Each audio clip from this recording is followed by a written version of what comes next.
गालियों वाले सियासी गेम पर बात होगी, क्योंकि नई पॉलिटिकल परंपरा के मुताबिक हर चुनाव से पहले प्रधानमंत्री मोदी को गाली से नवाजा जाता है और कर्नाटक चुनाव में भी इस परंपरा को कायम रखते हुए कांग्रेस के सर्वोच्च नेता यानी कांग्रेस पार्टी के अध्यक्ष मल्लिकार्जुन खड़गे ने प्रधानमंत्री मोदी को जहरीला सांप बता दिया है, जिस पर पलटवार करते हुए देश के गृह मंत्री अमित शाह ने कहा कि मोदी को गाली देना कांग्रेस की फितरत है, उनकी नियति बन गई है, जनता इसका करारा जवाब देगी।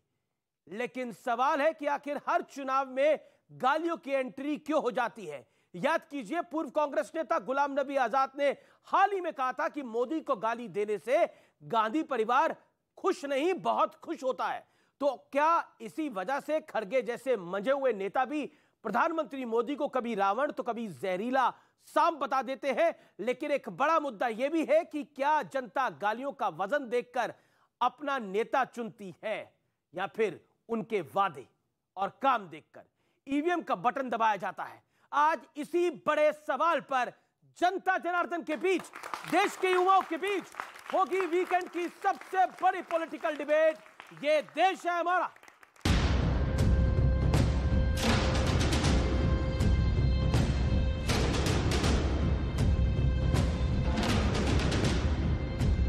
ಮೋದಿ ಅಂದ್ರೆ ಈ ವಿಷದ ಹಾವು ಇದ್ದಂಗೆ।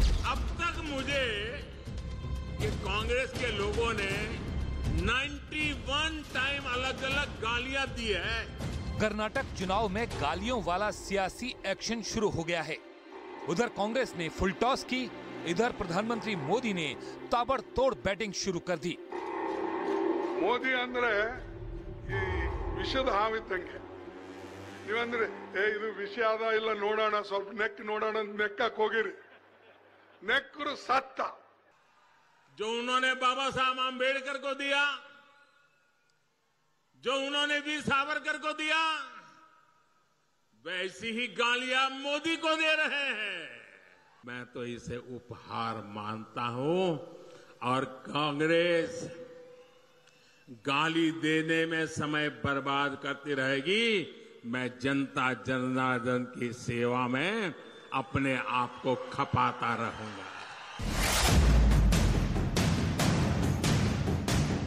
हालांकि शायद खड़गे समझ चुके थे कि उनके बयान को बीजेपी लपक लेगी, इसीलिए उन्होंने गलती से मिस्टेक वाले अंदाज में खेद जताते हुए कह दिया था, मैंने तो बीजेपी की विचारधारा को जहरीला सांप कहा।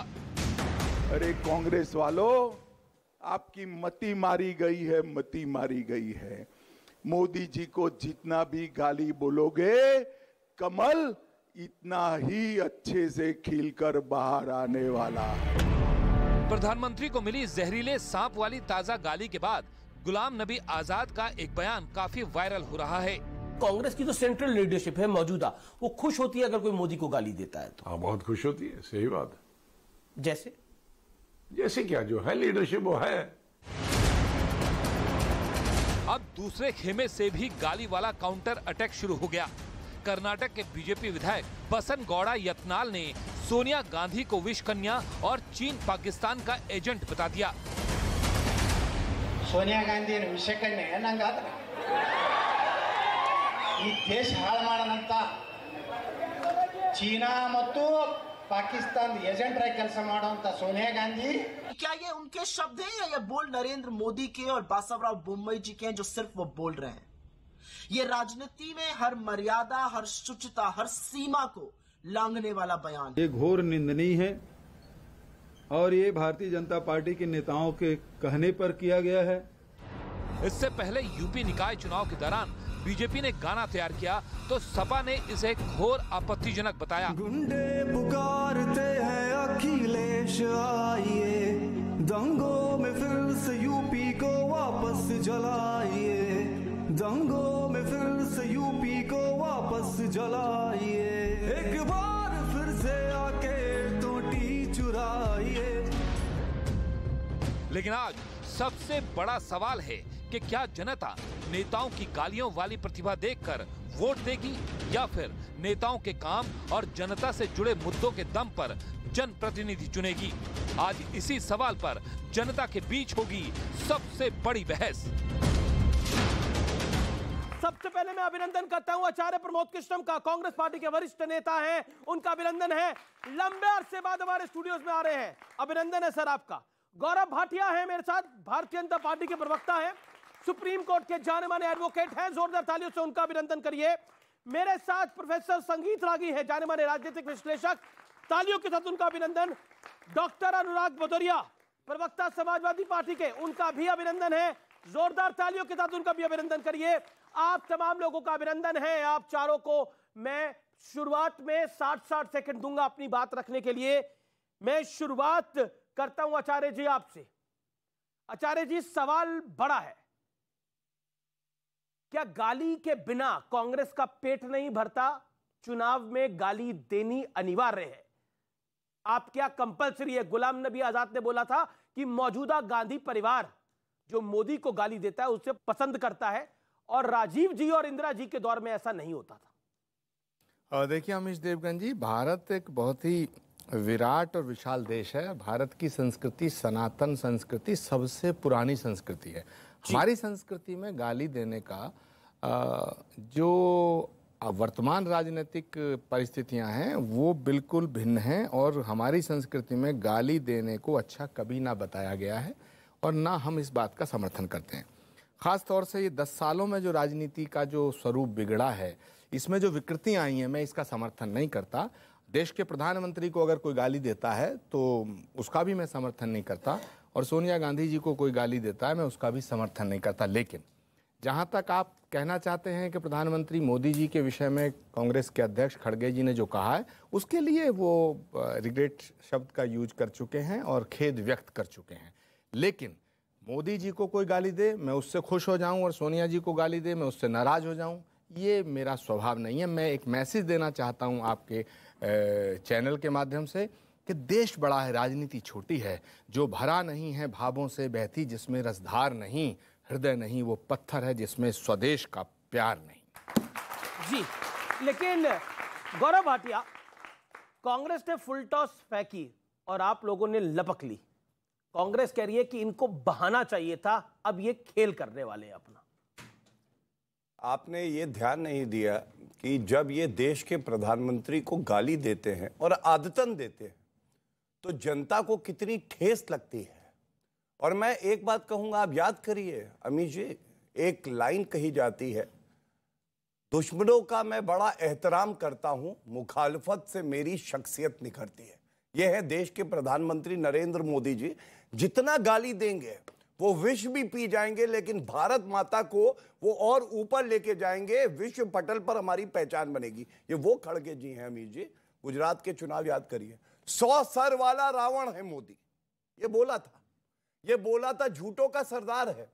जनता ने 156 सीटें दी, 156, छाती 56 और सीटें 156 नरेंद्र मोदी जी को आशीर्वाद दिया। यह दिखाता है जितना गाली दोगे उतना जनता जवाब देगी। दूसरी बात, राहुल गांधी ने क्या कहा था, ये सारे चोर मोदी ही क्यों होते हैं? क्या हुआ?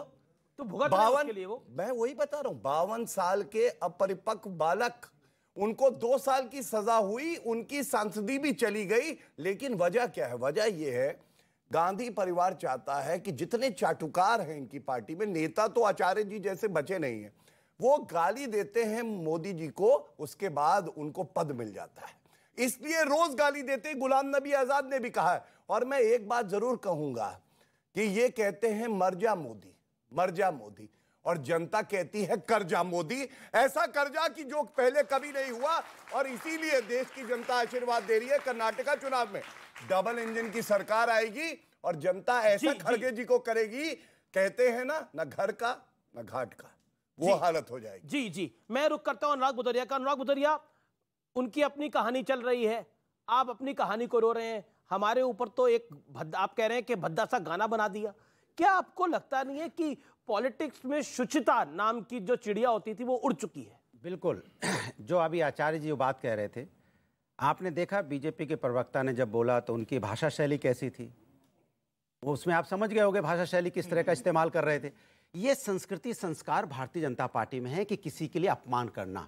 आप देखिए गाना जब हम बनाते थे, गाना तो क्या लिखते थे, हम कहते थे जनता पुकारती है अखिलेश आइए, खुशहाली और विकास का सूरज उगाइए। हम क्या बात करते थे, खुशहाली, विकास, लैपटॉप, एक्सेल। सुनिए ना, लैपटॉप 100 योगी लाइए, ये क्या गाना बनाते हैं, गुंडे दंगे। बताइए, गुंडे दंगे ये शब्द गाने में होने चाहिए। आप क्या मैसेज देना चाहते हो आप समाज के अंदर में? मैं आपके बीच ये देखो संस्कार, ये देखो संस्कार, शब्द ही नहीं होना चाहिए। आगे संस्कार आपके बीच आपको कोई लॉजिक लगा? बीजेपी चाहती नहीं है कि संगीत रागी, आपत्ति आपको प्रधानमंत्री को जो विषैला सांप कहा उस पर ज्यादा है या सोनिया जी को विषकन्या का उस पर ज्यादा है? देखिए, मुझे गाली गलौज की कोई भी भाषा हो वो कभी भी एक स्वस्थ लोकतंत्र के लिए और एक सभ्य लोकतंत्र के लिए अच्छी बात कहीं से नहीं हो सकती। लेकिन साथ ही मैं यह भी कहना चाहूँगा कि यह जो गाली गलौज की भाषा है, जब परिवारवाद बढ़ जाता है तो लोकतंत्र के प्रति शुचिता कम जाती है और परिवार के प्रति जब आपकी प्रतिबद्धता बढ़ जाती है। जब से श्रीमती सोनिया गांधी राजनीति में आई, उसके पहले की राजनीति को आप देख लीजिए, उसके बाद की राजनीति को आप देख लीजिए, आपको पता चल जाएगा कि ये जो कटुता का माहौल है ये श्रीमती सोनिया गांधी जी की भारत की अनुराग बदौरिया ने बोला 2014 के बाद हुआ ये सब कुछ। नहीं, वो गलत है। आचार्य जी ने भी मौत का देखिए, मुझे लगता है कि भारतीय राजनीति में जितना गाली गलौज नरेंद्र मोदी के खिलाफ विस्फोट किया गया है, एक भी इस देश का राजनेता इतना अपमान नहीं झेला है और बर्दाश्त किया है और निखर करके आए हैं। ये देखिए आचार्य जी, आप कितना भी डिसएग्री करिए प्रोफेसर रागी से, लेकिन विपक्ष चौराहे पे खड़ा है और चौराहे पे आवाजें निकाल रहा है कि आइए हमारे साथ आइए, हम सब मिलके मोदी को निपटाएंगे, लेकिन गाली देते हैं। मल्लिकार्जुन खड़गे ने रिग्रेट जताया, गाली दी, इमरान प्रतापगढ़ी को आपने स्टार प्रचारक बनाया। कांग्रेस पार्टी क्या जिस इथॉस के साथ चलती थी उस इथॉस को भूल चुकी है? दूसरी बात, क्या विचारों का पटाक्षेप हो गया है? मैं बड़ा शब्द यूज कर रहा हूं, विचारों का पटाक्षेप हो गया है कांग्रेस पार्टी के साथ। इस तरह की गाली की भाषा, मोदी सांप है, जहरीले सांप है, मोदी रावण है, मोदी तेरी कब्र खुदेगी। 3 राज्यों में क्या हुआ, नॉर्थ ईस्ट के अंदर कब्र किसकी खुद गई वहां पर, पॉलिटिकल कब्र? आचार्य जी। अमीश देवगन, मैंने शुरुआती बात में ये बात कही कि किसी भी राजनीतिक विरोधी पार्टी के नेता को गाली देना ठीक नहीं। आपने एक तरफा बात की है, आपने कहा क्या मोदी जहरीला सांप है, तो मैं आपसे पूछना चाहता हूं क्या सोनिया गांधी विष कन्या है? हमने दोनों खबरों को दिखाया, अब आपसे थोड़ी पूछूंगा। दूसरी बात, अमीश देवगन जी, अभी मैंने जब बात की तो उसके बाद गौरव भाटिया जी क्या बोले, 52 साल का अपरिपक्व बालक। क्या राहुल गांधी अपरिपक्व हैं? अपरिपक्वता का मतलब होता मंद बुद्धि हैं? क्या राहुल गांधी? आपने कहा, मैंने नहीं कहा मंद बुद्धि, नहीं, इन्होंने कहा। नहीं, आप ही ने बहुत कुछ कहा है राहुल गांधी के लिए। आपने कहा राहुल गांधी पप्पू हैं, राहुल गांधी मंद बुद्धि हैं। अच्छा, इनके मन में बैठ गया वो पप्पू है, मैं क्या आपकी करूं, पार्टी ने बताइए। कहा 1980 से पहले इस देश की संस्कृति, इस देश की सभ्यता, इस देश के संस्कार नहीं थे क्या? नंबर 1। नंबर 2, ये देश नहीं था क्या? नंबर 3, इस देश के अंदर ऐसी राजनीतिक व्यवस्था थी कि पंडित नेहरू जब प्राइम मिनिस्टर थे तो उनके विरोधी जो लोग थे उनसे संसद में खड़े होकर के सामने आमने उनका विरोध करते थे। लेकिन विरोध करिए, गाली क्यों दे रहे हैं, कब्र क्यों खोद रहे हैं, मोदी की कब्र क्यों खोदी जा रही है? मैंने कब कहा मोदी जी कब्र खोद? आपके नेताओं ने बोला, नारे लगे, अच्छा, जो रनवे के ऊपर नारे लगे, मोदी तेरी कब्र खुदेगी। एक बार इनसे पूछिए कि सोनिया गांधी विष कन्या हैं? जी, अभी पूछे गौरव भाटिया, आपके विधायक, आपके नेता ने भी सोनिया जी को विष कन्या बोला है। क्या आपको लगता है आप उसको पार्टी से बाहर करेंगे? क्योंकि अगर आपको लगता है मल्लिकार्जुन खड़गे ने गलत बोला तो आपका विधायक, आपका नेता ही है, उसने सही बोला। नहीं, और खड़गे जी ने जो बोला उस पर उन्होंने खेद व्यक्त कर दिया। मैं उत्तर देता हूं। ये एक इंपॉर्टेंट पॉइंट है। तो देखिए कितने ज्ञान वाली बातें करते हैं लेकिन आचरण में कुछ है नहीं। इन्होंने कहा कोई भी व्यक्ति हो संवैधानिक पद पे ना भी हो, इज्जत जरूर करिएगा। अच्छा, मैं एक खबर इसीलिए लेके आया, आजम खान जयप्रदा थी इनकी पार्टी में, कह रहे तुम्हें 17 साल लग गए, मैंने 17 दिन में उनके अंडरवेयर का रंग जान लिया था। क्या कार्रवाई हुई उन पे? नहीं हुई। अब छोड़िए उनको, अखिलेश यादव की बात करते हैं। मैं लेके आया हूं 2017 में फरवरी। खड़गे जी समाजवादी पार्टी से नहीं आते। मैं बात पूरी कर लूं, मैं बात पूरी कर लूं। चल रहा है 17 चल रहा है। कोई बात नहीं, अभी तो तुम्हें लेके जाएंगे आजादी से पहले भी 17 है, घुमाने की जरूरत है। हाँ सुनो, अभी देखिए मैंने जवाब नहीं दिया तो ये 17 है, 16 है, 15 है। अरे भैया सरकार का ये देखिए यार लिखा कि उन्होंने क्या बोला, मैं जी